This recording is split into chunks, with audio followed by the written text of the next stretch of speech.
안녕하십니까. 인문학자 박영규입니다. 오늘은 노자의 도덕경 제65장의 내용을 전체적으로 해설하는 영상을 준비했습니다. 노자는 도덕경 65장에서 지혜로 나라를 다스리면 도둑이 들끓는다면서 다시 한번 무의지치의 중요성을 강조하고 있는데요. 원문이 그다지 길지 않기 때문에 본문의 내용을 한꺼번에 보시도록 하겠습니다.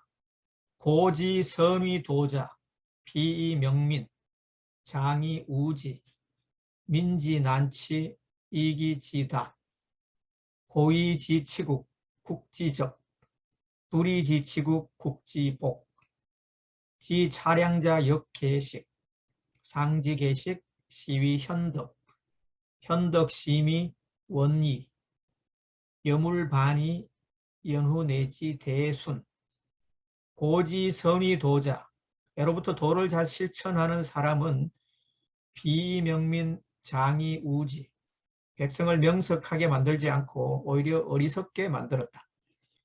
민지난치 이기지다. 백성을 다스리기가 어려운 것은 아는 것이 많기 때문이다. 고위지치국 국지적. 지혜로 나라를 다스리면 나라의 도둑이 들끓고, 불의지치국 국지복. 지혜를 걷어내고 나라를 다스리면 나라에 복이 있게 된다. 지차량자 역계식. 이 두 가지를 알면 법도를 깨우칠 수 있다. 상지계식, 시위현덕. 항구적인 법도를 깨우친 것을 현덕, 즉 깊고 넓은 덕이라고 한다. 현덕, 심의, 원의. 현덕은 깊디 깊고 멀어서 여물반의, 사물의 이치에 반하는 것 같지만 연후 내지 대순, 그것이 결국 큰 순리에 이르는 길이다. 65장은 도덕경 가운데 가장 논란이 많은 장입니다. 논자들 가운데는 도를 잘 실천하는 사람은 백성들을 명석하게 만들지 않고 어리석게 만든다는 문장과 백성을 다스리기 어려운 것은 아는 것이 많기 때문이다. 그 문장을 표적으로 삼아서 노자의 사상을 우민정치라고 깎아내리기도 합니다. 그러나 이러한 해석은 노자를 제대로 읽지 않았거나 의도적으로 노자를 폄훼하려는 것에 지나지 않습니다. 노자가 말하는 도의 핵심은 사람과 사물을 구분하지 말고 통합적으로 인식하라는 것입니다. 선악, 미추, 옳고 그름을 구분하게 되면 세상이 이분법적으로 갈리게 되고 그것이 사회적 혼란의 단초가 되기 때문입니다. 명석함이나 지식은 도와 대척점에 서 있는 인식에 기초한 것들입니다.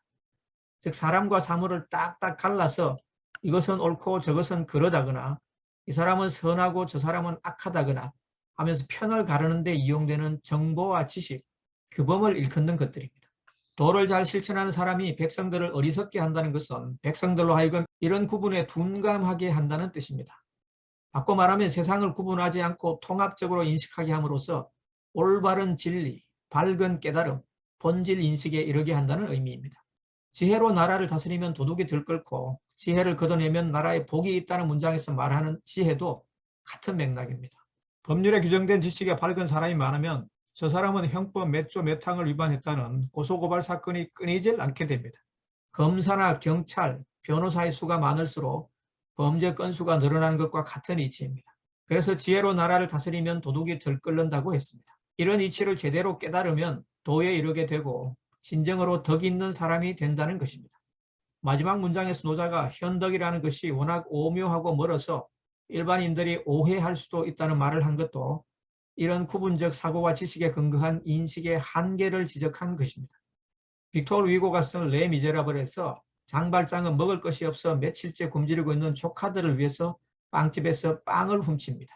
그 때문에 장발장은 감옥에 갇히고 그것이 계기가 되어 도둑이라는 멍에를 짊어지고 18년이라는 긴 세월을 감옥에서 보냅니다. 장발장이 살았던 19세기 초반의 프랑스 사회가 좀 더 공정하고 공평한 사회였다면 장발장이 그런 삶을 살지 않았어도 되었을 것입니다.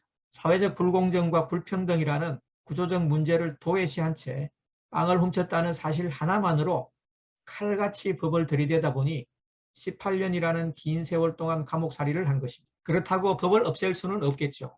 다만 그러한 법률에만 의존하지 말고 범죄 발생 건수가 최대한 줄어들도록 공적 체계를 공정하게 간소화시키는 것이 도에 더 가깝다는 것이 노자의 이야기입니다. 이와 관련해서 판결 하나를 소개하면서 영상을 마무리하도록 하겠습니다. 뉴욕 시내 한복판에서 어떤 노인이 빵 한 조각을 훔치다가 붙잡혀서 재판을 받게 되었습니다. 그 재판을 맡은 판사가 라 과디어 판사였는데 라과디에 판사는 이렇게 판결했습니다. 사정이 딱하기는 하지만 빵을 훔친 죄를 그냥 넘길 수는 없습니다. 아무리 가벼운 죄라도 죄는 죄이기 때문이죠. 그래서 피고에게 벌금 10달러를 선고합니다. 하지만 저 자신도 노인이 빵을 훔칠 수밖에 없도록 만든 사회적 책임에서 자유로울 수 없다고 봅니다. 그래서 저에게도 벌금 10달러를 선고합니다.